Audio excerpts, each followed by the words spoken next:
క్రీస్తు వారికి కృతజ్ఞతాస్థుతులు తెలియజేసుకుంటూ నాకు ఈ అవకాశం ఇచ్చిన సంఘానికి, ప్రతి సహోదరికి అందరికీ వందనాలు తెలియజేసుకుంటున్నానండి. ఈ సమయంలో మనం దేవుని వాక్యాన్ని ధ్యానిద్దాము. పోయినసారి నాకు అవకాశం వచ్చినప్పుడు 15వ కీర్తన నేను తెలియజేయాలని అనుకున్నాను.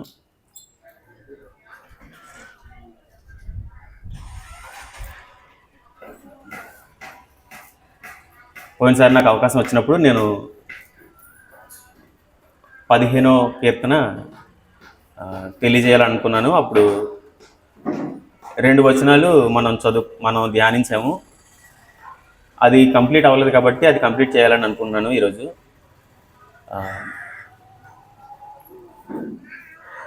15వ కీర్తన గురించి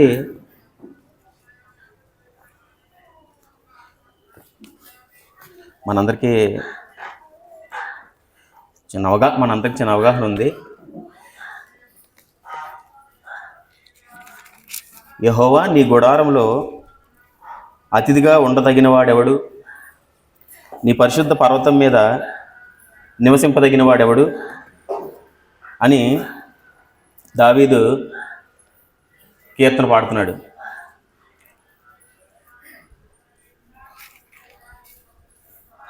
గుడారం అంటే ఏమని చెప్పుకున్నామండి మనం? గుడారం అంటే ఇంగ్లీష్లో ట్యాబర్నికల్ అని ఉంది. పూర్వం సాక్ష్యపు గుడారం ఉండేది.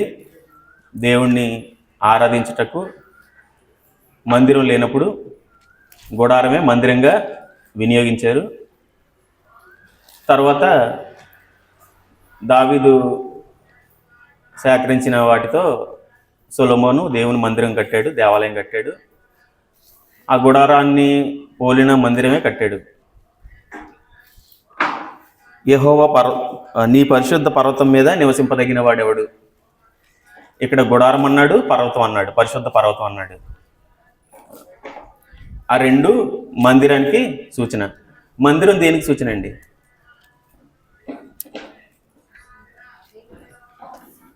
మందిరం దేనికి సూచన అండి? దేని నమూనా?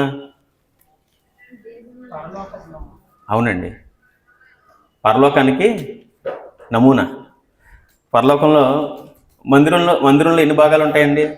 3 భాగాలు ఉంటాయి. 1 ఆవరణం, 2 పరిశుద్ధ స్థలం, 3 అతి పరిశుద్ధ స్థలం. అతి పరిశుద్ధ స్థలంలో దేవుడు ఉంటారు, పరిశుద్ధ స్థలంలో యాజకులు ఉంటారు, ఆవరణంలో సామాన్య ప్రజలు ఉంటారు. అది మందిరం గురించి. మందిరం పరలోకానికి సాదృశ్యం, నమూనా. ఇప్పుడు సొలొమోను నిర్మించిన మందిరం ఉందండి? దేవుని పేరు మీద నిర్మించిన మందిరం ఉందా? కొన్ని సాక్ష్యపు గుడారం ఉందండి? ఇప్పుడు లేదండి. భౌతికమైన మందిరం వచ్చిన తర్వాత గుడారం లేదు, ఇప్పుడు భౌతికమైన మందిరం కూడా లేదు. ఎందుకు అవి మందిరాలుగా ఇవ్వబడినాయి అంటే, పరలోకంలో దేవుని సన్నిధి ఎలా ఉందో మనుషులకి తెలియాలని, అర్థం అవ్వాలని అవి ఇవ్వబడ్డాయి.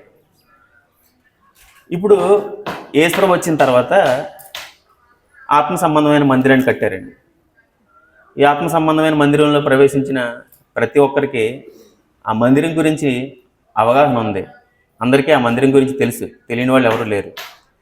తెలుసుకునే ప్రతి వ్యక్తి ఆత్మ సంబంధమైన మందిరం గురించి తెలుసుకున్న తర్వాతే క్రీస్తులోనికి వచ్చారు. క్రీస్తులోనికి వచ్చిన ప్రతి వ్యక్తి. ఇప్పుడున్నది ఆత్మ సంబంధమైన మందిరం. దావీదు రచించినప్పుడు గుడారం ఉంది కాబట్టి గుడారము అని తన మాటల్లో గుడారము అని ఉచ్చరించాడు దావీదు. అప్పటికి భౌతికమైన మందిరం లేదు కాబట్టి. తర్వాత కాలంలో భౌతికమైన మందిరం వచ్చింది. ఇప్పుడు మరలా ఆత్మ సంబంధమైన మందిరం ఏర్పడింది. ప్రజలందరికీ ఒక అవగాహన వచ్చింది. యేసుప్రభువు చెప్పాడు కదా సమరయ స్త్రీతో, అమ్మ ఒక కాలం వచ్చుచున్నది, ఆ కాలంలో ఈ పర్వతం మీద కానీ యెరూషలేము దేవాలయంలో కానీ దేవుణ్ణి ఆరాధించరు. దేవుణ్ణి ఆరాధించేవారు ఆత్మతోనూ సత్యంతోనూ ఆరాధించే ఒక కాలం వస్తుంది. అది ఇప్పుడు కూడా వచ్చే ఉంది అన్నారు యేసుప్రభు. అంటే ఆత్మ సంబంధమైన మందిరం ఉందని ఆ సమరయ స్త్రీకి తెలియదు. అది ఇప్పుడు కూడా ఉందంటే యేసుప్రభు ఆ ఆత్మ సంబంధమైన మందిరాన్ని ఎరిగి దేవుణ్ణి ఆత్మతో సత్యంతో ఆరాధిస్తున్నారు కాబట్టి ఆయన ఆ మాట చెప్పారు.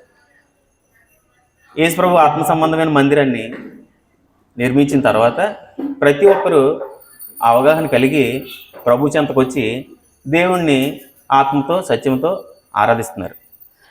అప్పుడు దావీదు కాలం నాటి పరిస్థితులను బట్టి గుడారము భౌతిక సంబంధమైన మందిరం గురించి మాత్రమే ఆలోచన కలిగి ఉన్నారు.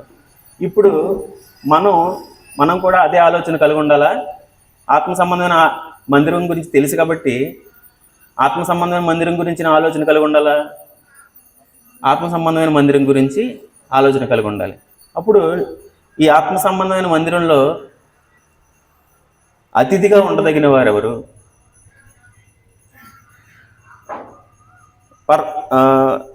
ఈ ఆత్మ సంబంధమైన పరిశుద్ధ పర్వతం మీద నివసింపదగిన వాడెవడు? అది ప్రశ్న, దావీదు వేసిన ప్రశ్న. ఇదే ప్రశ్న మనం వేసుకుంటే ఎవరు నివసింపదగిన వాళ్ళు ఈ ఆత్మ సంబంధమైన మందిరంలో? దావీదు కొన్ని ఉదాహరణలు తెలియజేశాడు, అంటే కొన్ని లక్షణాలు తెలియజేశాడు. ఈ లక్షణాలు ఎవరైతే కలిగి ఉన్నారో వాళ్ళే నివసింపగలరు అన్నాడు దావీదు. అంటే ఈ దావీదు ఈ లక్షణాలు తెలియజేశాడంటే దావీదుకి ఎలా తెలిసాయి ఈ లక్షణాలు? దావీదు సొంత మాటలా? కాదు. ప్రతి రాజు దేన్ని బట్టి పరిపాలన చేయాలండి? ధర్మశాస్త్రం ప్రకారం ప్రజల్ని, రాజ్యాన్ని పరిపాలన చేయాలి. ధర్మశాస్త్రం ఎవరిచ్చారండి? దేవుడిచ్చాడు. దావీదుకి ధర్మశాస్త్రం తెలిసి అయితే మహారాజు ఐక్య ఇశ్రాయేలు సామ్రాజ్యాన్ని పరిపాలించిన వాడు. ధర్మశాస్త్రం తెలుసు, దేవుని మాట ఏంటో తెలుసు, దేవుని వాక్యం ఏంటో తెలుసు. అందుకు దావీదు దేవుని గుడారంలో నివసించే వ్యక్తి గురించి, దేవుని మందిరంలో, ఆత్మ సంబంధమైన దేవుని మందిరంలో నివసించే వ్యక్తి ఎలాంటి లక్షణాలు కలిగి ఉండాలో తెలియజేస్తున్నాడు. అది ఒక యాజకుని పని మాత్రమేనా? మహారాజు పని కూడానా? రాజ్యంలో ఉన్న ప్రజలందరినీ దేవుని మార్గంలో నడిపించే పని రాజుకు కూడా. అందుకు రాజు కూడా ధర్మశాస్త్ర ప్రకారం పరిపాలించాలి. అంటే వారానికి ఒకసారి సమాజ మందిరంలో లేకపోతే యెహోవా మందిరంలో కూడుకుని ఆయన ఆజ్ఞలు తెలుసుకుంటూ జీవించే ప్రజలు, రాజుతో సహా ఆ ఆజ్ఞల ప్రకారం జీవించే ప్రజలు సంవత్సరం పొడవునా ప్రతిరోజు ఆజ్ఞల ప్రకారం బ్రతుకుతారు. కాబట్టి అదే ఆలోచనలు కలిగి ఉన్న దావీదు ఈ మాటలు చెబుతున్నాడు, హెచ్చరిస్తున్నాడు. అవి మొన్న మనం చదువుకున్నాం, ఈ మొదట వచనం చదువుకున్నాం. ఎవరు నివసింపదగిన వారు అంటే నీతిమంతుడు లేడు, ఒక్కడునూ లేడు ప్రస్తుత పరిస్థితిని బట్టి. తర్వాత రాయబడిన వాక్యాన్ని బట్టి మనం ఆ మాట చెప్పుకున్నాం. నీతిమంతుడు లేడు, ఒక్కడునూ లేడు, అందరూ పాపం చేసి దేవుడు అనుగ్రహించి మహిమను పొందలేకపోతున్నారు అని మనం చదువుకున్నాం. మరి ఎవరు నీతిమంతుడు కాకపోతే ఎవరు నివసింపగలరు ఆ మందిరంలో? ఎవరు నివసింపగలరంటే తండ్రి యొక్కయు, కుమారుని యొక్కయు, పరిశుద్ధాత్మ యొక్కయు నామంలో బాప్తిసం పొందిన వ్యక్తి ప్రవేశిస్తాడు. అంటే తండ్రిని, కుమారుణ్ణి, పరిశుద్ధాత్ముడిని అంగీకరించాలి అని మనం పోయినసారి చెప్పుకున్నాం. క్రొత్తగా జన్మిస్తేనే తప్ప ఎవరు దేవుని రాజ్యంలో ప్రవేశింపరని యేసుక్రీస్తు ప్రభువు చెప్పారు. ఇక్కడ ఆత్మ సంబంధమైన మందిరం గురించి మాట్లాడుకుంటున్నాం. అదే దేవుని రాజ్యం. దేవుని రాజ్యం ఎక్కడుంది? పరలోకమే దేవుని రాజ్యం. ఈ భూమి మీద దేవుని రాజ్యం సంఘం, మా ఆత్మ సంబంధమైన మందిరం. అంటే పరలోకానికి భూమికి ఉన్న సంబంధం ఏంటంటే ఒకటే, సంఘం. ఈ భూమి మీద పరలోకానికి సంబంధించింది ఇంకేది లేదు. అప్పుడు ఆత్మ సంబంధమైన మందిరం సంఘం అంటే దేవుని రాజ్యం ఎక్కడెక్కడ ఉంది? పరలోకంలో ఉంది, భూమి మీద ఉంది. భారత సామ్రాజ్యం ఎక్కడెక్కడ ఉందండి? భారతీయ రాజ్యం ఎన్ని రాష్ట్రాలు ఉన్నాయో అన్ని రాష్ట్రాల్లోనూ, భారతదేశంలో ఎన్ని రాష్ట్రాలు ఉన్నాయో అన్ని రాష్ట్రాల్లో భారత రాజ్యం ఉంది. అలాగే దేవుని రాజ్యం పరలోకంలో ఉంది, భూమి మీద ఉంది. అప్పుడు ఆ రాజ్యంలో ప్రవేశించాలంటే ఒకరు కొత్తగా జన్మించాలి. అది మనం పోయినసారి చెప్పుకున్నాం. కొత్తగా జన్మించడం అంటే అప్పుడే పుట్టిన పిల్లలకి పాపం పుణ్యం తెలుస్తుందండి? తెలీదు. పాపం తెలుస్తుంది వాళ్ళకి? తెలీదు. అంటే అప్పటి వరకు చేసిన పాపాన్ని విడిచిపెట్టి మరలా కొత్త జీవితాన్ని, పాపం లేని జీవితాన్ని ప్రారంభించాలి. అలాంటి వాళ్ళు ఆ రాజ్యంలో, ఆ మందిరంలో నివసింపదగిన వాళ్ళు అని మనం చదువుకున్నాం. ఎవరు తీసుకెళ్తారు ఆ రాజ్యానికి? ఇప్పుడు మనం చదువుకున్నాం కదా, తమ్ముడు శ్రావణ్ చదివాడు. నేను వెళ్ళి మీకు స్థలం సిద్ధపరుస్తాను, నేను స్థలం సిద్ధపరిచి మరలా వచ్చి నేనున్న చోటున మీరుండులాగున నేను మిమ్మల్ని తీసుకుని వెళ్తానన్నాడు యేసు ప్రభు ఆ రాజ్యానికి. ఆ రాజ్యం ఇక్కడ ఉంది, పరలోకంలోనే ఉంది. అక్కడ శాశ్వతంగా ఉంటుంది. ఈ భూమి, ఈ భౌతికమైన ప్రపంచం అంతమైపోద్ది. 2వ వచనం, యథార్థమైన ప్రవర్తన కలిగి నీతిని అనుసరించుచు హృదయపూర్వకంగా నిజం పలుకువాడే. ఈ వచనం కూడా మనం పోయినసారి ఆలోచన చేసాం. యథార్థమైన ప్రవర్తన, నీతిని అనుసరించి నడుచుకునే జీవితం, హృదయపూర్వకంగా నిజమే మాట్లాడడం. నిజం మాట్లాడకపోతే ఏముంటుందండి? అక్కడ అబద్ధం ఉంటుంది. అబద్ధం ఆడే ప్రతి వారు ఎక్కడికి వెళ్తారని మనం చదువుకున్నాం పోయినసారి ప్రకటన గ్రంథం నుంచి. అబద్ధం ఆడే ప్రతి ఒక్కరూ అగ్ని గంధకములు గల గుండంలో పడవేయబడతారు అని మనం చదువుకున్నాం.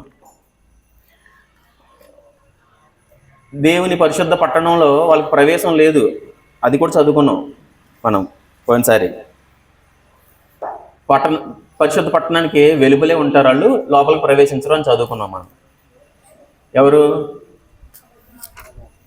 అబద్ధం ఆడేవాళ్ళు, యథార్థమైన ప్రవర్తన లేని వాళ్ళు, నీతిని అనుసరించి నడుచుకునే వాళ్ళు, నిజం పలుకునే వాళ్ళు. అక్కడి వరకు మనం చదువుకున్నామండి. ఒకవేళ యథార్థంగా ప్రవర్తిస్తే, నీతిని అనుసరించి నడుచుకుంటే ఏమవుతుందో అది కూడా మనం చదువుకున్నాం.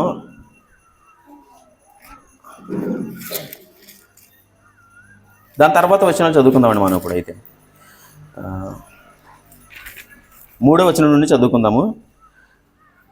అట్టివాడు నాలుకతో కొండెములాడడు, తన చెలికానికి కీడు చేయడు, తన పొరుగువాని మీద నింద మోపడు. ఎట్టివాడు? యథార్థంగా ప్రవర్తించేవాడు, నీతిని అనుసరించి నడుచుకునేవాడు, హృదయపూర్వకంగా నిజం పలికేవాడు. అట్టివాడు తన నాలుకతో కొండెములాడడు. నాలుకతో కొండెములాడడు. కొండెములు అంటే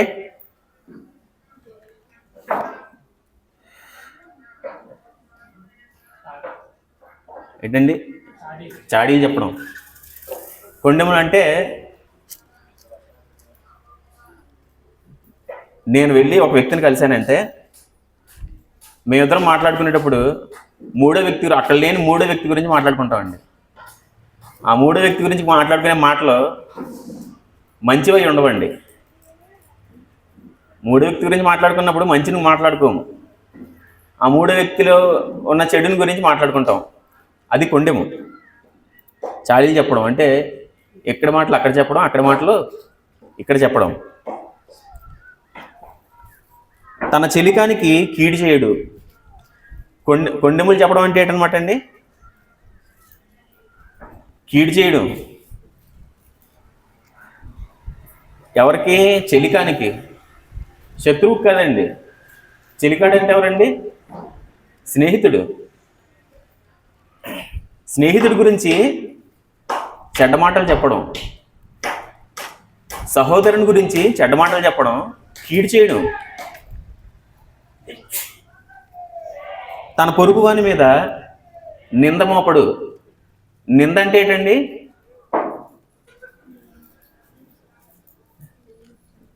నింద నిజము ఈ రెండు ఒకటా? రెండిటికి తేడా ఉందా? తేడా ఉందండి. నిజం చెప్తే అది నింద, నింద చెప్తే అది నిజమా? కాదు. రెండు వేరు వేరు. నింద వేరు, నిజం వేరు. నీ పొరుగువాడిని నిందించొద్దు అంటే దాని అర్థం తప్పు చేస్తే తప్పని చెప్పకపోవడమా? మౌనంగా ఉండమనా? నిందించొద్దంటే తప్పు చేసినా సరే మౌనంగా ఉండు, సహించు అని అదేనా అంటే అర్థం? మనం ఏమనుకుంటున్నామండి? అతిగా నీతిమంతుడు అవ్వద్దు, అతిగా దుష్టుడు అవ్వద్దు అన్నాడు. అతిగా నీతి చేయడం అంటే ఇదే అండి. అంటే తప్పు చేసిన వాళ్ళని కూడా, తప్పు చేసిన తర్వాత కూడా మౌనంగా ఉంటే అది నీతి అనుకుంటాం మనం. కాదు. నింద వేరు, నిజం వేరు. ఇప్పుడు 1 తిమోతి 5వ అధ్యాయం 20వ వచనం చదువుదామండి ఒకసారి. ఎవరన్నా చదవండి. 1 తిమోతి 5వ అధ్యాయం 20వ వచనం.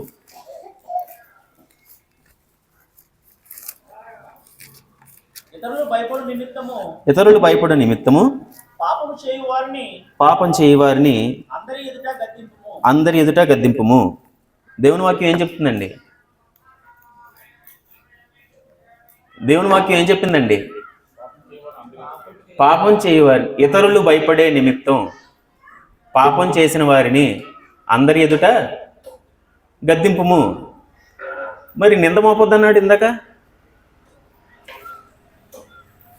ఇప్పుడేమో అందరి ఎదుట అంటే అందరి ఎదుట గద్దించమంటున్నాడు.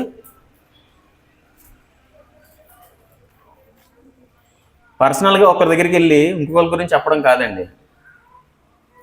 అదేవిధంగా అదే సమయంలో నింద వేరు, నిజం వేరు. ఒకవేళ ఎవరైనా సహోదరుడు పాపం చేస్తే, పాపంలో ఉంటే వాక్య ప్రకారం మనందరికీ తెలుసు, మొదట వ్యక్తిగతంగా వెళ్ళి మాట్లాడాలి. అప్పటికీ మారు మనసు పొందకపోతే 2-3 వ్యక్తులు తీసుకుని వెళ్ళి మాట్లాడాలి. సహోదరుడా, ఇది మనకు తగదు, మనం క్రైస్తవులం, ఇది మంచిది కాదు, మనకి క్షేమం కాదు, సంఘానికి మీకు మాకు ఎవరికి క్షేమం కాదు అని చెప్పాలి. అప్పటికి మారు మనసు పొందకపోతే సంఘం అందరి ముందు గద్దించాలి. దేవుని వాక్యం ఏం చెప్తుందండి? ఇతరులు భయపడు నిమిత్తం. ఒకవేళ మౌనంగా ఉంటే, నిందించకూడదని చెప్పి తప్పు చేసిన వారిని గద్దించకుండా మౌనంగా ఉంటే ఇతరులకు భయం కలుగుతుందండి? మిగిలిన వాళ్ళకి భయం కలుగుతుందా? భయం కలగదు. అదిగో ఆ వ్యక్తి చేస్తున్నాడు, నేను చేస్తే ఏంటి అని విశ్వాసంలో బలహీనంగా ఉన్న వ్యక్తి ఒకవేళ పడిపోతే ఏంటి పరిస్థితి? ఎవరు కారణం? మౌనంగా ఉన్నవాళ్ళు. ఎవరు కారణం? మౌనంగా ఉన్నవాళ్ళు. అంటే మనం ఏం చదువుకుంటామంటే,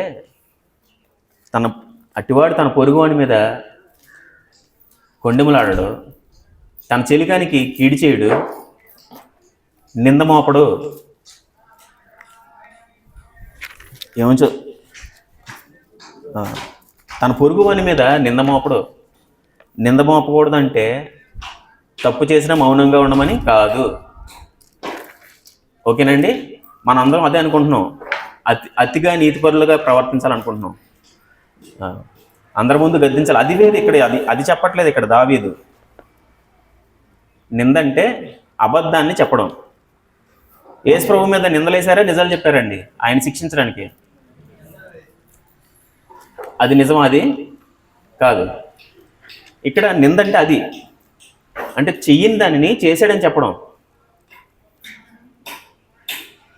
ఇప్పుడు నేను ఎవరో ఒక సహోదరుని గురించి అతను తాగుబోతండి అని చెప్పాను అనుకోండి, డేవిడ్ రాజు గారి దగ్గరికి వెళ్ళి ఒక సహోదరుడి గురించి అతను తాగుబోతండి అని చెప్పాను అనుకోండి, ఒకవేళ అతను నిజంగా తాగుబోతు అయితే అది నిందా? కాదు. నాకు తెలియకుండా అతను తాగకపోయినా సరే, అతను త్రాగుబోతండి, అతని ప్రవర్తన నాకు అలా అనిపిస్తుంది, నేను చూడలేదు కానీ వినలేదు కానీ నాకు అలా అనిపిస్తుంది అని చెప్పాను అనుకోండి, అదేంటి? అది నింద. అయితే ఇక్కడ నిందంటే మనం చిన్న చిన్న విషయాలు ఆలోచన చేస్తున్నామండి. చిన్న చిన్న విషయాల గురించి మాట్లాడట్లేదండి. అంటే చిన్న విషయం నుంచి మనం చిన్న పాపం కూడా చేయకూడదని అనుకోవడం వల్ల అందుకో దేనికో మరి తెలియదు కానీ మనకు అన్ని చిన్న చిన్న వాటి గురించి ఆలోచన చేస్తాం మనం. అంటే కేవలం ఒక సహోదరుడి మీద చాడీలు చెప్పడం వరకే ఆలోచన చేస్తాం మనం. ఇక్కడ ఉద్దేశం ఏంటంటే ఒకరికి కీడు జరగాలని కావాలని నింద వేయడం, ఆ వ్యక్తి మీద లేనిపోనివి చెప్పడం. దాని ఉద్దేశం ఏంటంటే కీడు జరగాలి, అతను నాశనం అయిపోవాలి, అతను చనిపోవాలి. ఇంకా ఎంత నాశనం అయిపోవాలంటే అతను ప్రాణమే పోవాలి. అంత కీడు చేసేవాళ్ళు కూడా ఉన్నారండి, లేకపోలేదు. అందుకోసం దేవుడు ఈ విషయాలు తెలియజేస్తున్నాడు. అయితే మనం చిన్న తప్పు కూడా చేయకూడదని మనం ఆలోచిస్తున్నాం. అది మంచిదే. పెద్ద కీడు వరకు మనం ఆలోచించట్లేదు. అది ఒకందుకు మంచిదే. అయితే ఈ కొండలు చెప్పేవాళ్ళు ఎలా ఉంటారో ఒకసారి చూద్దామండి. ఇర్మియా 9వ అధ్యాయం, ఇర్మియా గ్రంథం 9వ అధ్యాయం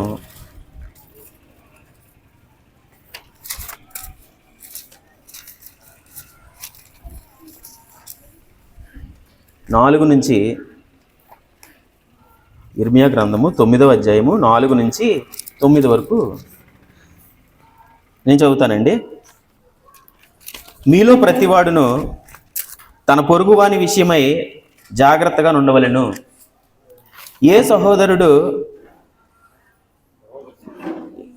ఏ సహోదరునైనను నమ్మకుడి.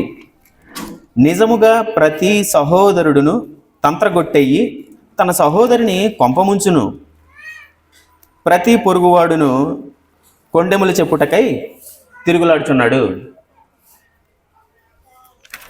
మీలో ప్రతివాడు తన పొరుగువాడి గురించి జాగ్రత్తగా ఉండండి. పొరుగువాడు అంటే ఎవరండి? పొరుగువాడు అంటే సహోదరుడు, ఇతరులు ఎవరైనా సరే, ప్రతి వ్యక్తి గురించి, సహోదరుడైనా పరాయి వారైనా ప్రతి వ్యక్తి గురించి జాగ్రత్తగా ఉండండి. ఎందుకు జాగ్రత్తగా ఉండాలట? ఏ సహోదరునైనను నమ్మకుడి. జాగ్రత్తగా ఉండాలి, నమ్మొద్దట. ఎందుకట? నిజముగా ప్రతి సహోదరుడును తంత్రగొట్టయ్యి తన సహోదరుని కొంపముంచును. ప్రతి సహోదరుడు తంత్రగొట్టి, కుతంత్రం, తన సహోదరిని కొంపముంచడానికే ప్రతి సహోదరుడు తంత్రాలు కలిగి ఉన్నాడు. ప్రతి పొరుగువాడు కొండెములు చెప్పుటకై తిరుగులాడుచున్నాడు. ఏంటా తంత్రం? కొండలు చెప్పడం అంటే ఒక సహోదరి గురించి మరో సహోదరికి చెప్పడం, ఒక సహోదరుని గురించి చెడుగా మరో సహోదరునికి చెప్పడం. అది కొంపముంచడం అటండి. అంటే ప్రతి సహోదరుడు ఇతరులు కొంపముంచడానికే తిరుగులాడుతున్నారట, కొండలు చెప్పడానికి తిరుగులాడుతున్నారట. కొండలు చెప్పే స్థాయి ఎంతవరకు పెరిగిపోయిందండి ఇప్పుడు. ఉదాహరణకి మన సంఘంలోనైనా సరే ఒక ఇద్దరు వ్యక్తులు కలిశారంటే మూడో వ్యక్తి గురించి మాట్లాడుకుంటామండి. అది తప్ప రైటా? ఏం ఆలోచించాలి మనం ఇప్పుడు? అది తప్ప రైటా? మనం ఏం చేస్తున్నాం అంటే తెలియకుండానే కొంప ముంచేస్తున్నాం. కొంపలు అంటే కొంప ముంచడం అంటే ఒక కుటుంబం నాశనం అయిపోతుందండి. కొండేల వల్ల ఏం జరుగుతుందంటే ఒక కుటుంబం నాశనం అవుతుంది. భార్య, భర్త, పిల్లలు, కుటుంబం అంతా నాశనం అవుతుంది. ఈ కొండలు చెప్పే స్థాయి ఎంతవరకు పెరిగిపోయిందంటే కుటుంబంలో కూడా భార్య మీద భర్త, భర్త మీద భార్య, ఇతరులతో చెప్పుకునే స్థాయి వచ్చేసింది. ఏ సమస్య వచ్చినా ఎవరెవరు డిస్కస్ చేసుకోవాలి? భార్య, భర్త, ఆ కుటుంబ సభ్యులు డిస్కస్ చేసుకోవాలి. కానీ బయట వాళ్ళకి కూడా తెలియజేసుకునే పరిస్థితులు వచ్చేసాయి. దాని ఉద్దేశం ఏంటంటే కొండేలు చెప్పకూడదు. మనకి కొండేలు చెప్పడం అలవాటైంది. ఎవరి మీద?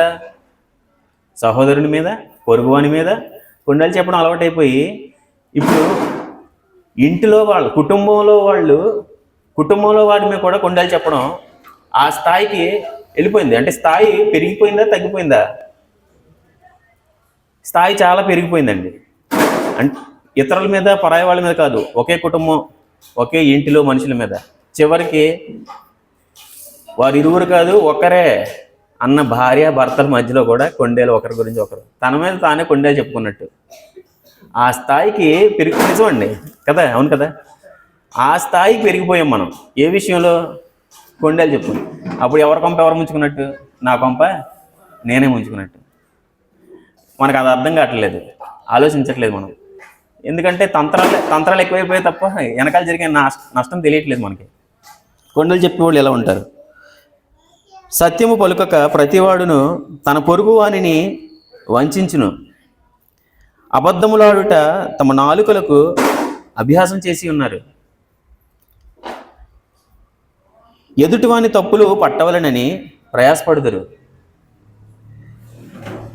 దేనికోసం అండి ప్రయాస? ఎదుటివారి తప్పులు పట్టాలి, ఎదుటి వ్యక్తి తప్పుడు మనిషి అని నిరూపించాలి. ఎవరి దగ్గర? మరో వ్యక్తి దగ్గర ఎదుటి వ్యక్తి తప్పుడు వ్యక్తి అని నిరూపించాలి. ఆఖరికి నా భార్య అయినా, నా భర్త అయినా, పరాయి వారి దగ్గర ఏం చేయాలి? తప్పుడు వ్యక్తిని నిరూపించాలి. అదే ప్రయాస. అందుకోసం ఈ కొండలు చెప్పడం. ఎదుటి వ్యక్తి తప్పులు పట్టడం అంటే దాని అర్థం ఏంటి?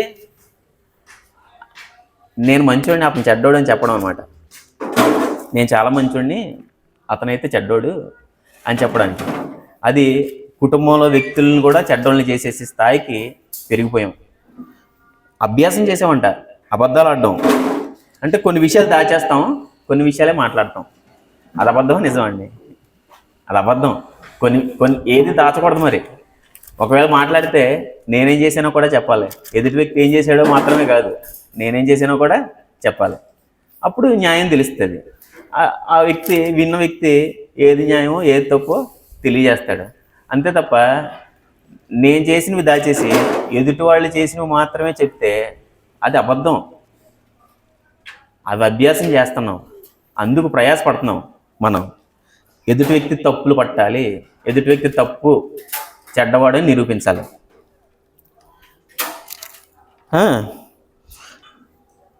6వ వచనం, నీ నివాస స్థలము కాపట్యం మధ్యనే ఉన్నది, వారు కపటులై నన్ను తెలుసుకొననొల్లకున్నారు, ఇదే యెహోవా వాక్కు. నువ్వు కపటుల మధ్య నువ్వు నివాసం ఉంటున్నావు. ఎక్కడ? కుటుంబంలోనా? వీధిలోనా? సంఘంలోనా? భూమి మీద? ఈ భూమి అంతా ప్రతి చోట కపటుల మధ్య నువ్వు నివాసం ఉంటున్నావు. కాబట్టి జాగ్రత్తగా ఉండు. ఎవరిని నమ్మకూడదండి. ఇప్పుడు ఎవరన్నా వచ్చి మూడో వ్యక్తి గురించి చెప్తే నమ్మొద్దు.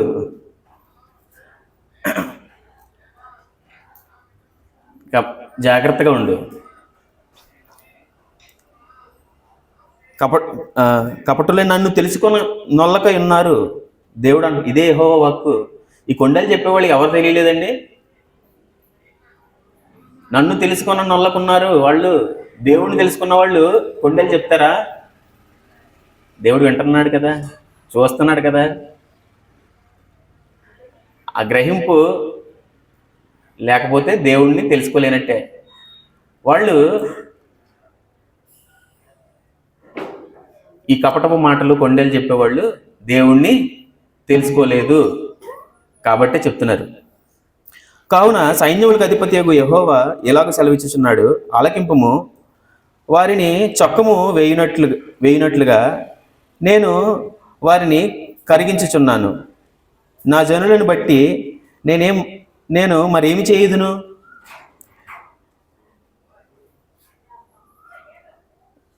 చొక్కము వేయినట్లుగా కరిగించుచున్నాను, వారిని కరిగిస్తున్నాను అంటున్నాడండి. అంటే మస్ట్ అంతా తీసేస్తాడనమాట. ఇప్పుడు వెండిని కాల్చినప్పుడు, బంగారాన్ని కాల్చినప్పుడు ఏమవుతుందండి?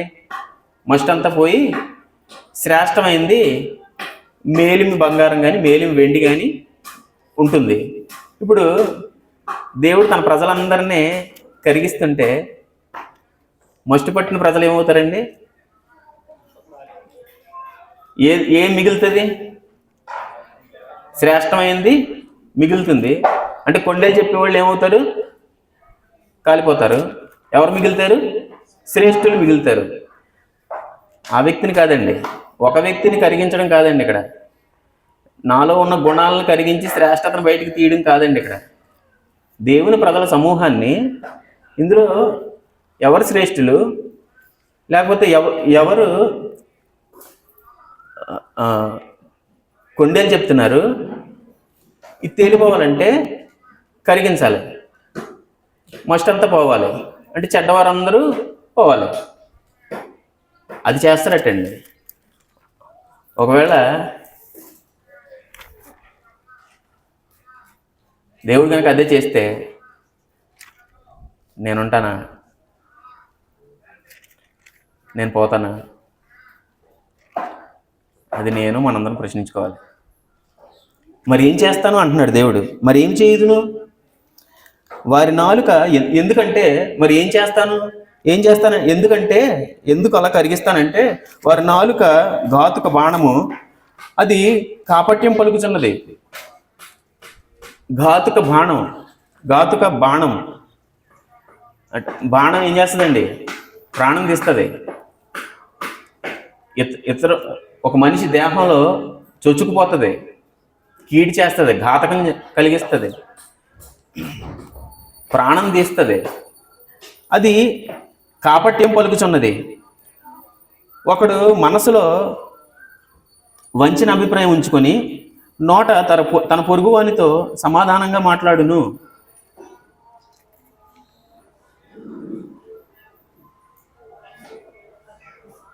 మనసులో వంచన పెట్టుకుని పొరుగువాడితో సమాధానంగా మాట్లాడతాం. కనిపించినప్పుడు ప్రేమగా వందనాలు చెప్తాం. అది బంధువులైనా సంఘంలో వ్యక్తులైనా ఎవరైనా సరే బాగున్నారండి అంటాం. కానీ మనసులో వేరే అభిప్రాయం ఉంటుంది. ఏం చేయాలండి? నేను ఎందుకు నా సహోదరుడి మీద అభిప్రాయం కలిగి ఉండాలి? ఇతను నా సహోదరుడు, ఇతను నా రక్త సంబంధి,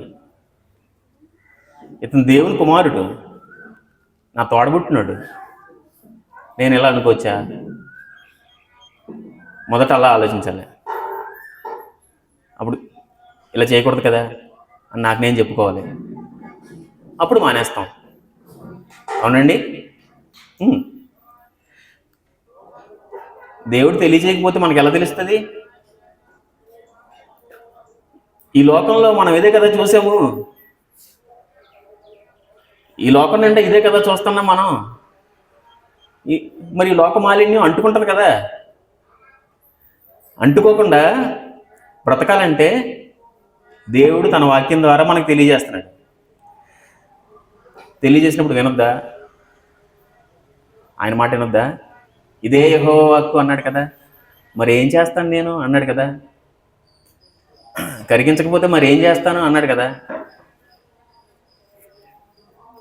నేను ఈ సంగతులను తెలుసుకొని వారిని శిక్షింపకపోదునా? కొండలు చెప్తే దేవుడు శిక్షింపకుండా ఊరుకుంటాడా? ఇట్టి జనులకు నేను ప్రతిదండన చేయకుందునా? నేను దండించకుండా నేను ఊరుకుంటానా? వాళ్ళు చేసిన ఈ పనికి నేను దండించకుండా ఊరుకుంటానా? ఇదే యెహోవా వాక్కు. ఆయన గుడారంలో అతిథిగా ఉంచుకుంటాడా? దండిస్తాడా? శిక్షిస్తాడా? గుడారంలో అతిథిగా ఉంచుకుంటాడా? ఇప్పుడు మనందరం వచ్చి ఇక్కడికి వచ్చి కూర్చుంటున్నామండి. ఇది దేవుని సన్నిధి, దేవుని రాజ్యం. దేవుడు ఏం చేస్తాడు తెలుసా? ఇక్కడ కూర్చుంటే మనకు క్షేమంగా ఉన్నట్టు కాదు.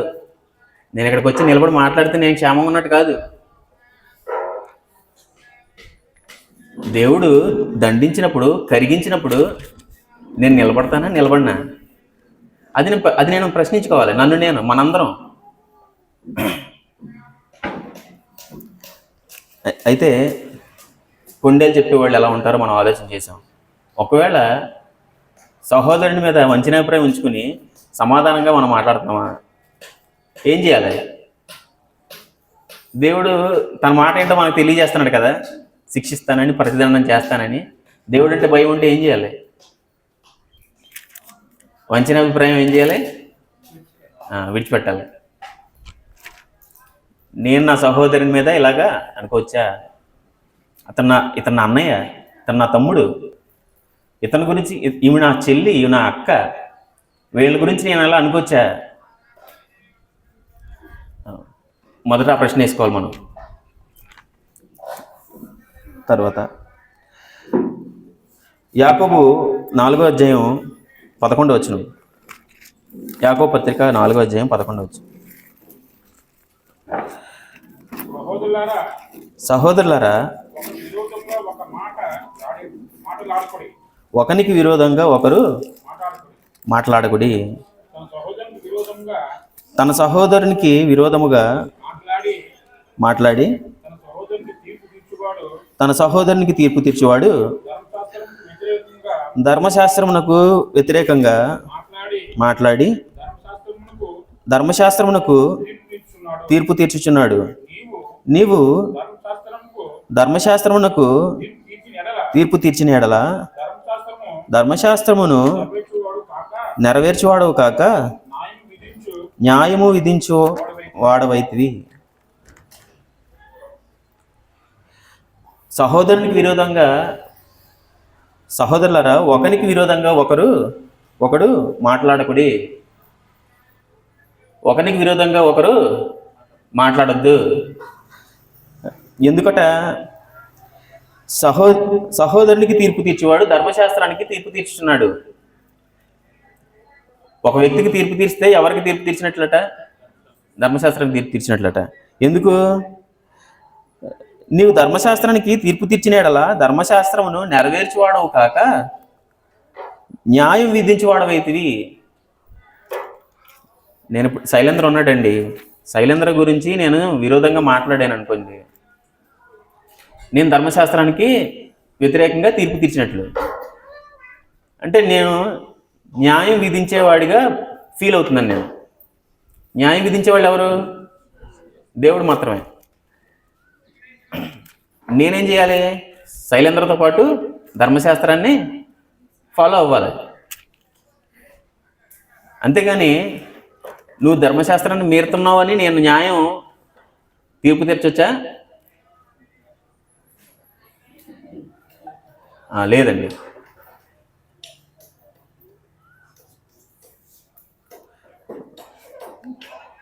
ధర్మశాస్త్రమును నెరవేర్చేవాడవు కాక న్యాయం విధించేవాడవైతివి. తర్వాత ఇంకో మాట చదువుకుందామండి.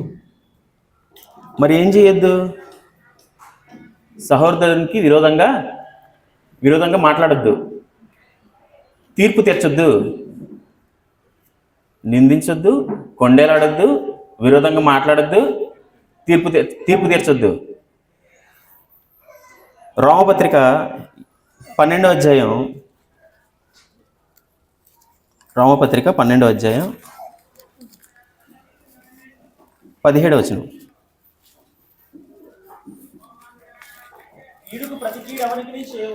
కీడుకి ప్రతి కీడెవనికిని చేయవద్దు.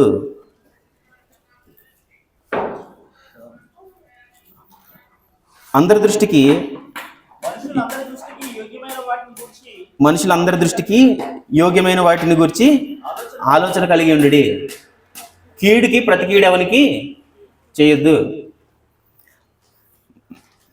తన చెలికానికి కీడు చేయడు అనుకున్నాం కదా మనం. కీర్తన 15 కీర్తనలో తన చెలికానికి కీడు చేయడు అనుకున్నాం కదా మనం. దానికి సంబంధించి కీడికి ప్రతి కీడు ఎవనికి చేయొద్దు. చివరికి కీడు చేసిన వాళ్ళకి కూడా కీడు చేయకూడదటండి. మనకెవరైనా కీడు చేసినా సరే వాళ్ళకి తిరిగి కీడు చేయకూడదట. మరి ఏం చేయాలట? అందరికీ మనుషులందరి దృష్టికి యోగ్యమైన వాటిని గురించి ఆలోచన కలిగి ఉండుడి. యోగ్యమైన వాటి గురించి అని 3వ కేసు కింద ఏమన్నాడండి? మేలైన వాటిని గురించి అంటే ఆలోచన కలిగి ఉండండి. మేలైన వాటి గురించి ఆలోచన కలిగి ఉండండి అంటే కీడు చేసిన వాళ్ళకి ఏం చేయమంటున్నాడండి? మేలు చేయమంటున్నాడు. ప్రతి కీడు చేయమంటున్నాడా? మేలు చేయమంటున్నాడా? మేలు చేయమంటున్నాడు. పాత నిబంధనలో పంటికి పన్ను, కంటికి కన్ను, హత్యకి హత్య చేయొచ్చు, కంటికి కన్ను. కానీ యేసుప్రభు ఏం చెప్తున్నాడండి? కొత్త నిబంధన వచ్చాక కీడుకి ప్రతి కీడు ఎవరికి చేయొద్దు. రోమిలకి పౌలు రాస్తూ చెప్తున్నాడు, కీడు చేసిన వాళ్ళకి కూడా తిరిగి కీడు చేయొద్దు, మేలు చేయమంటున్నాడు. ఎక్కడ నేర్చుకున్నాడు అండి పౌలు? యేసుప్రభు దగ్గర. యేసుప్రభు ఏం చెప్పారండి? నిన్ను హింసించే వారి కొరకు ప్రార్థన చేయి. మనం ఎవరి కోసం అయితే ప్రార్థన చేస్తామో వాళ్ళ కీడు కలగాలని కోరుకుంటామండి. వీళ్ళు బాగుండాలని ఎవరి కోసమైనా ప్రార్థన చేసామనుకోండి, వాళ్ళ కీడు కలగాలని కోరుకుంటామండి. దేవుని ఎదుటే కదా మనం ప్రార్థన చేస్తున్నాము. అదే దేవుని ఎదుట మళ్ళీ కీడు కలగాలని కోరుకుంటామా? కోరుకోము. అదండి పౌలు యేసుప్రభు దగ్గర నేర్చుకున్నాడు, అపోస్తలుల దగ్గర నేర్చుకున్నాడు. పౌలు క్రైస్తవులు హింసించడానికి వెళ్తుంటే దమస్కు మార్గంలో ప్రభువుని చూసిన తర్వాత తన కన్నులు పోతే వెళ్ళి అననీయ కదండి, అననీయ వెళ్ళి ప్రభు వెళ్ళమంటే, ప్రభువా ఈయన క్రైస్తవుల్ని హింసించడానికి వచ్చాడు అంటే, లేదు ఇతను నా నామాన్ని భరించడానికి ప్రాణం పెట్టడానికి కూడా సిద్ధంగా ఉన్నాడు, నువ్వు వెళ్ళంటే ఏం చేశాడండి? వెళ్ళి ప్రార్థన చేశాడండి. క్రైస్తవుల్ని హింసించే వాళ్ళ కోసం క్రైస్తవుడే ఏంటి అననీయ ప్రార్థన చేశాడండి. ఏమైందండి? పౌలుకి చూపు వచ్చిందండి. నేను వీళ్ళని హింసించడానికి వస్తే నా కోసం ప్రార్థించి నా కన్నులు మళ్ళీ నాకు వచ్చేలా చేశాడు అననీయ. ప్రభువును వేడుకున్నాడు, నేర్చుకున్నాడండి పౌలు. కీడు చేసిన వాళ్ళు కూడా కీడు చేయొద్దు అంటున్నాడు. మేలైన వాటి గురించి ఆలోచన కలిగి ఉంటున్నాడు. మేలు చేయమంటున్నాడు కీడు చేసిన వాళ్ళకి. మరొక మాట చూద్దామండి. ఇదే రోమపత్రిక 13వ అధ్యాయం 10వ వచనం, ప్రేమ పొరుగువానికి కీడు చేయదు గనుక ప్రేమ కలిగి ఉండుట ధర్మశాస్త్రమును నెరవేర్చుటయే. ప్రేమ పొరుగువానికి కీడు చేయదు. ఇప్పుడు నేను పొరుగువానికి కీడు చేయకుండా ఉండాలంటే ఏం చేయాలండి? ప్రేమ పొరుగువానికి కీడు చేయదు కనుక ప్రేమ కలిగి ఉండుట ధర్మశాస్త్రం నెరవేర్చుట. ప్రేమ కలిగి ఉండాలి అంటే కీడు స్థానంలో ఏముండాలి? ఇప్పుడు మనకి ప్రేమ కలిగి ఉండాలి. ఇతరులకి కీడు చేయాలనే ఆలోచన హృదయంలో ఉంది కదా, ఇప్పుడు అదే హృదయంలో ప్రేమ కలిగి ఉండాలి. కీడు చేయాలని కాదు, అతను మారాలని, అతనికి మేలు కలగాలని. నాకు కీడు కలిగినా పర్వాలేదు, నష్టం కదా? కీడు కలగాలని కోరుకుంటే నష్టం కదా? ఈ భూమి మీద ఉన్న శాశ్వతంగా ఉంటామా? కొంచెం ముందుకు వెళ్ళిపోతాం అంతే. కీడు జరిగినా పర్వాలేదు. అలా అనుకున్నప్పుడు కీడు స్థానంలో ప్రేమను పెట్టుకోవడానికి అవకాశం దొరుకుతుంది, ప్రేమను ఉంచుకోవడానికి అవకాశం దొరుకుతుంది. నిన్ను వలే నీ పొరుగువాన్ని ప్రేమింపవలను ప్రభు చెప్పాడు. కీడు చేసిన వాళ్ళని కూడా ప్రేమించాలి. నిన్ను వలే నీ పొరుగువాన్ని ప్రేమించవాలని ప్రభువు చెప్పినట్టు నేర్చుకున్న పౌలు తన మాటల్లో మనకు తెలియజేస్తున్నాడు.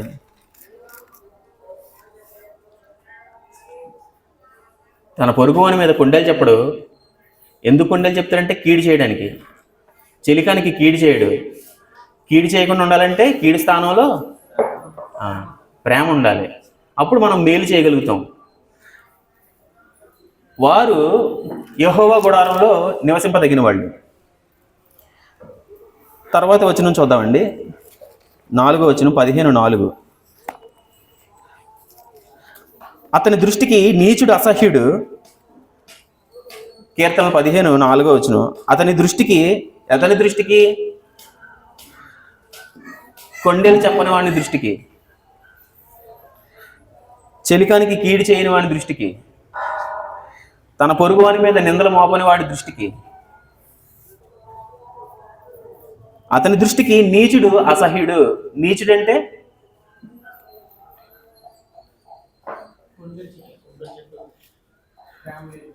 అవునండి, పాపం చేసేవాడు.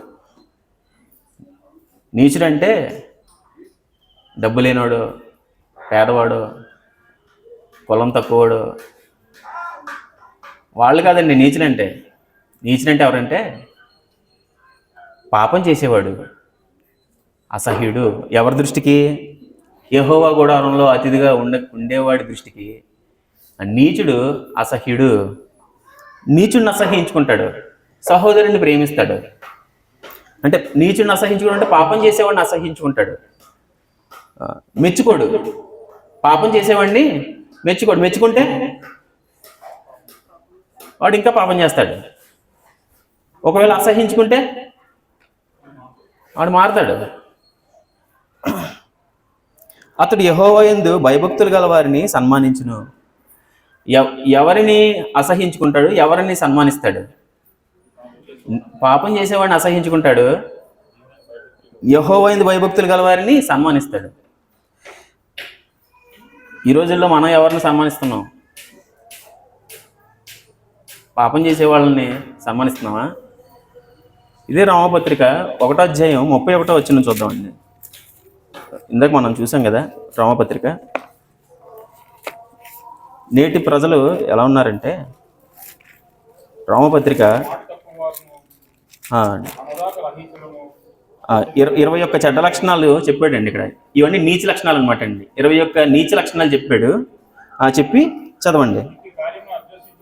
ఇట్టి కార్యములను అభ్యసించేవారు మరణమునకు తగినవారు అను దేవుని న్యాయ విధిని వారు బాగుగా ఎరిగి ఉండి వాటిని చేయుచున్నారు. ఈ నీచ క్రియలు చేసేవాళ్ళు మరణానికి తగిన వాళ్ళు అని తెలిసి కూడా చేస్తున్నారంట.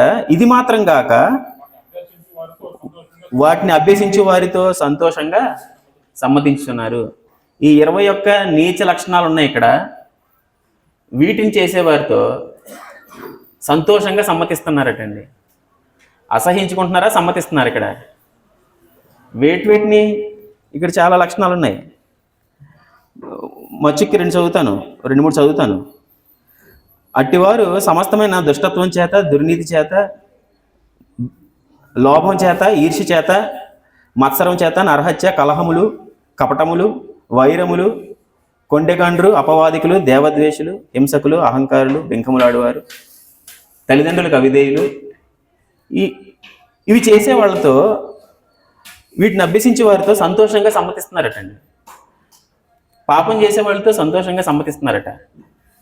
యెహోవా గుడారంలో ఉండదగినవాడు, నిలువదగినవాడు నీచ క్రియలు చేసేవారిని అసహించుకుంటారా, సన్మానిస్తారా? మనం ఎవరిని సన్మానిస్తున్నాం? లోకంలో ఎలా ఉందో తెలుసండి. అక్రమ సంబంధాలు పెట్టుకుంటే అది పెద్ద గొప్ప అనుకుంటున్నారండి. గొప్పగా భావించి మాట్లాడే వాళ్ళు ఉన్నారా లేదండి? ఉన్నారండి.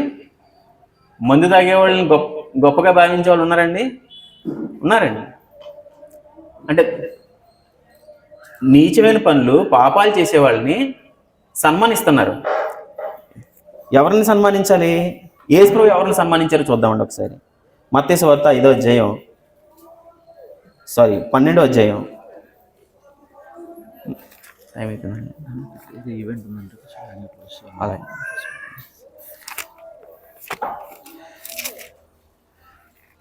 మత్తయి సువార్త 12వ అధ్యాయం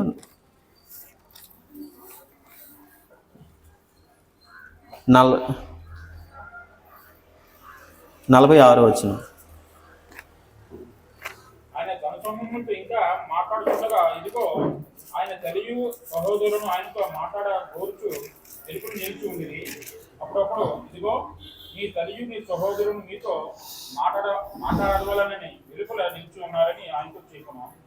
అందుకు ఆయన తనతో ఈ సంగతి చెప్పిన వాడిని చూచి, నా తల్లి ఎవరు, నా సహోదరులు ఎవరు అని చెప్పి తన శిష్యుల వైపు చేయి చాపి, ఇదిగో నా తల్లియు నా సహోదరును, పరలోకమందు నా తండ్రి చెప్పున చేయవాడే నా సహోదరుడును, నా సహోదరియు నా తల్లియు అన్నాను. చాలండి. యేసు ప్రభు తన జనసమూహంతో మాట్లాడుతున్నప్పుడు ఆయన తల్లి సహోదరులు వచ్చి నిల్చున్నారటండి. ఎవరో చెప్పారట, ఇగో నీ తల్లి నీ సహోదరులు వచ్చారు, బయట వెయిట్ చేస్తున్నారు నీకోసం. అంటే యేసు ప్రభు ఎవరు నా తల్లి, ఎవరు నా సహోదరుడు అని చెప్పి ఆయన తన శిష్యుల వైపు చూపించి, ఇదిగో నా పరలోకమందున్న నా తండ్రి చిత్తం చొప్పున చేయువాడే నా సహోదరుడు, నా సహోదరి, నా తల్లి. ఎవరటండి? పరలోకంలో దేవుని చిత్తం చొప్పున చేయవాళ్లే నా సహోదరుడు, నా సహోదరి, నా తల్లి. ఎవరిని సన్మానించాడండి? సొంత కుటుంబం అని చెప్పి సన్మానించాడా, లేకపోతే దేవుని చిత్తం చేసే వాళ్ళని సన్మానిస్తున్నాడా యేసు ప్రభు? ఏం తెలియజేస్తున్నాడు ఆయన ఈ మాట చెప్పి మనకి? యెహోవా యందు భయభక్తులు కలిగి ఉంటే ఆయన చిత్తాన్ని నెరవేరుస్తాము, ఆయన చిత్తాన్ని నెరవేర్చిన వాళ్ళని సన్మానిస్తాము, పాపం చేసే వాళ్ళని కాదండి. ఒకవేళ వాళ్ళు మన సొంత కుటుంబం అయినా సరే ఎవరిని సన్మానించాలి? దేవుని చిత్తం జరిగించే వాళ్ళని సన్మానించాలి. తర్వాత చివరి మాట చదివేసుకుందామండి, చివరి వచనం. దానికి ముందు అతను మాట తప్పడు, అతడు ప్రమాణం చేయగా నష్టం కలిగినను మాట తప్పడు. మత్తయి సువార్త 5వ అధ్యాయం 33 వచనం అండి. మత్తయి సువార్త 5వ అధ్యాయం 33.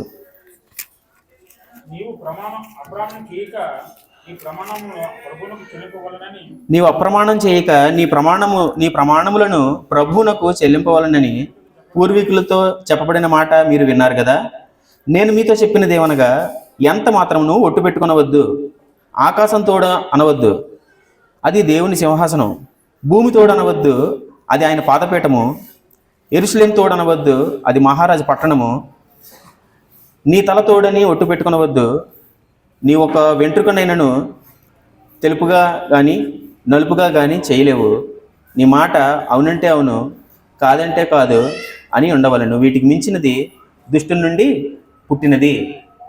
అతడు ప్రమాణం చేయగా నష్టం కలిగినా సరే మాట తప్పడు. ప్రమాణం చేయగా నష్టం కలిగినా సరే మాట తప్పడు. ప్రమాణం తప్పడా, మాట తప్పడా? ప్రమాణం తప్పడా, మాట తప్పడా? ప్రమాణం అంటే ఏంటన్నమాట అండి? మాట అంటే ఏంటి? మాట ప్రమాణం రెండు ఒకటే.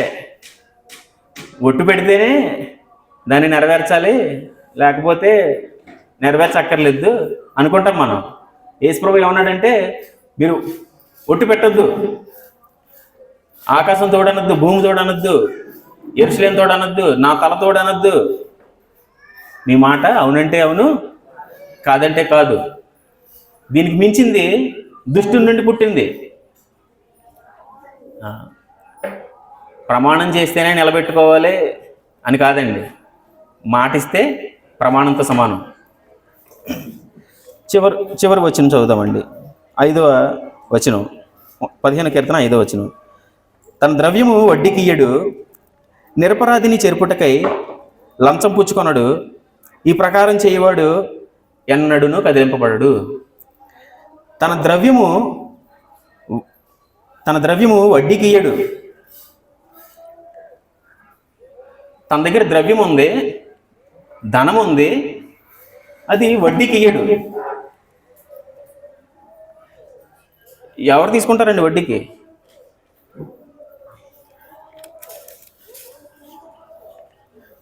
అవసరంలో ఉన్న వ్యక్తి తన దగ్గర డబ్బులు లేకపోవడం వల్ల అప్పు చేస్తాడు. ఎవరు తీసుకుంటారు వడ్డీకి? అప్పు చేసిన వాళ్ళు తీసుకుంటారు వడ్డీకి. అయితే అతని అవసరాన్ని ఆసరాగా చేసుకుని డబ్బు సంపాదించాలని కోరికతో వడ్డీకి ఇవ్వకూడదు. ఎందుకు ఇస్తున్నారండి వడ్డీకి ఇచ్చేవాళ్ళు? వడ్డీకి ఇచ్చేవాళ్ళు ఎందుకు ఇస్తున్నారండి? డబ్బు పిచ్చితో, డబ్బు మీద వ్యామోహంతో, డబ్బు మీద కోరికతో, డబ్బు చేత ఇంకా ఎక్కువ డబ్బు సంపాదించాలని. ఏం చేయాలా డబ్బుతో? సుఖించాలి, తినాలి, పెద్ద పెద్ద రెస్టారెంట్లో తినాలి, కారు బంగ్లాల్లో తిరగాలి, సుఖాలు అనుభవించాలి. డబ్బు చేత ఎన్ని సుఖాలు అనుభవించగలమో అన్నీ అనుభవించాలి. అవి కావాలంటే ఏం చేయాలి? డబ్బు కావాలి, డబ్బు సంపాదించాలి. కాబట్టి వాళ్ళు ఎంచుకున్న మార్గం ఏంటంటే వడ్డీకి ఇవ్వడం. అయితే దేవుని వాక్యం ఏం చెప్తుంది? యెహోవా గుడారంలో నిలవదగిన వాడు ఎలా ఉంటాడట? తన ద్రవ్యము వడ్డీకి ఇవ్వడు.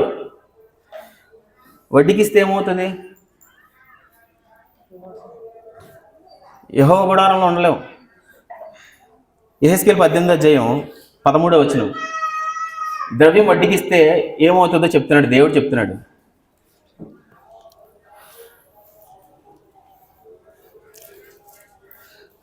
యెహెజ్కేలు 18:13 అప్పిచ్చి వడ్డీ పుచ్చుకొనుటయు, లాభము చేపట్టుటయు మొదలగు క్రియలు చేసిన ఎడల వాడు బ్రతకడు. ఈ హేయ క్రియలన్నీ చేసిన గనుక అవశ్యముగా వానికి మరణశిక్ష విధింపబడును. వాడు తన ప్రాణమునకు తానే ఉత్తరవాది అగును.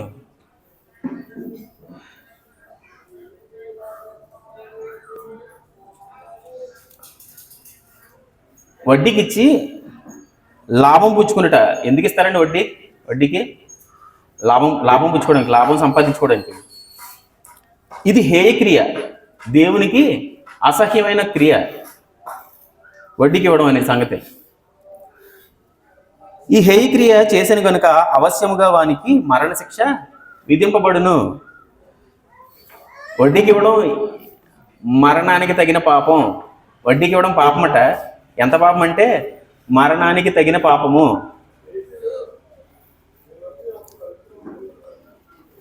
వాడు బ్రతకడు. మరి ఏం చేయాలటండి? వడ్డీ ఇవ్వకూడదు. మరి ఏం చేయాలట? 7వ వచనం నుండి 9వ వచనం వరకు చదువుతాను చూడండి.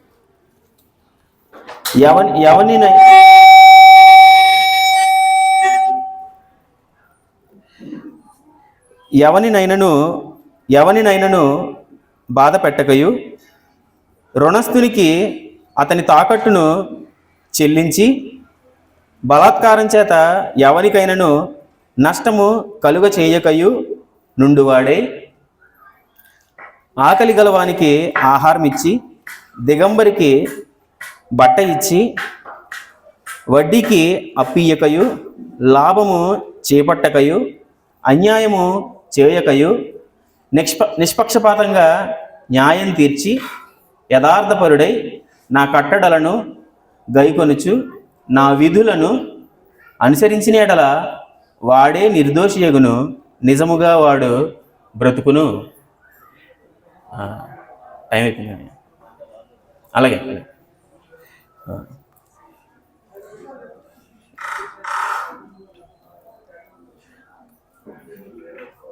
వడ్డీకి అప్పియక, లాభాన్ని చేపట్టక, ఆకలి గల వాళ్ళకి ఆహారం ఇచ్చి, దిగంబరికి వస్త్రం ఇచ్చి, తాకట్టు పట్టిందాన్ని విడిచిపెట్టాలట. ఇప్పుడు తినడానికి బియ్యం లేవనుకోండి, మా ఇంట్లో నేను ఒక సహోదరి దగ్గరికి వెళ్ళి, తినడానికి ఆహారం లేదండి, ఆహారం కావాలంటే, బియ్యం లేవు ఇంట్లో వండుకోవడానికంటే, నీకు 4 కేజీలు బియ్యం ఇస్తాను, నువ్వు దానికి 1 కేజీ కలిపి నాకు 5 కేజీలు ఇచ్చే అంటే ఆకలి తీర్చినట్టు కదండి, ఆకలి గలవానికి. అలాగా వడ్డీకి ఇవ్వడం అంటే అదనమాట అండి.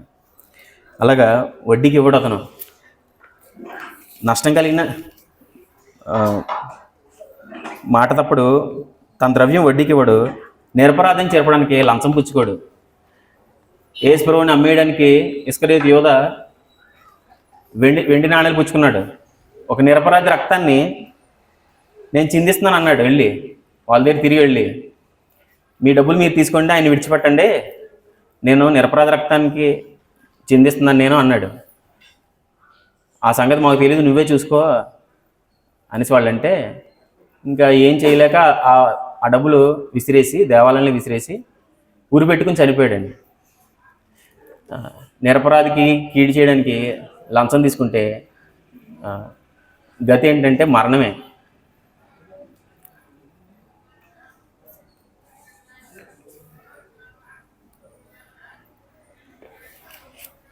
నేను చాలా చెప్పాలనుకున్నానండి, కానీ టైం సరిపోలేదు. నిరపరాధం జరపడానికి లంచం పుచ్చుకోడు, లంచం ఇవ్వడు.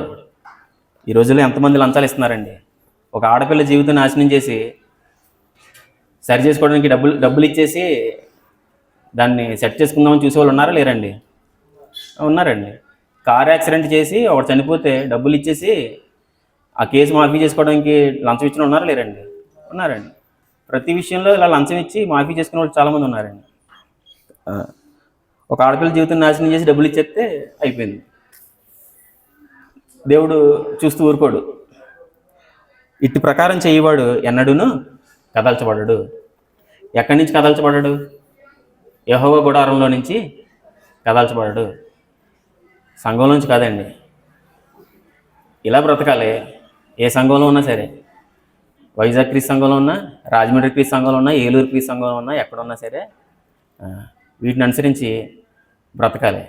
అలా బ్రతికితే కదల్చబడ్డావు. దేవుని రాజ్యంలో నుంచి, దేవుని సన్నిధిలో నుంచి కదల్చబడ్డావు. అలాగే మనందరం జీవించాలని కోరుకుంటూ నాకు ఇచ్చిన అవకాశాన్ని బట్టి అందరికీ వందనాలు తెలియజేసుకుంటున్నాను.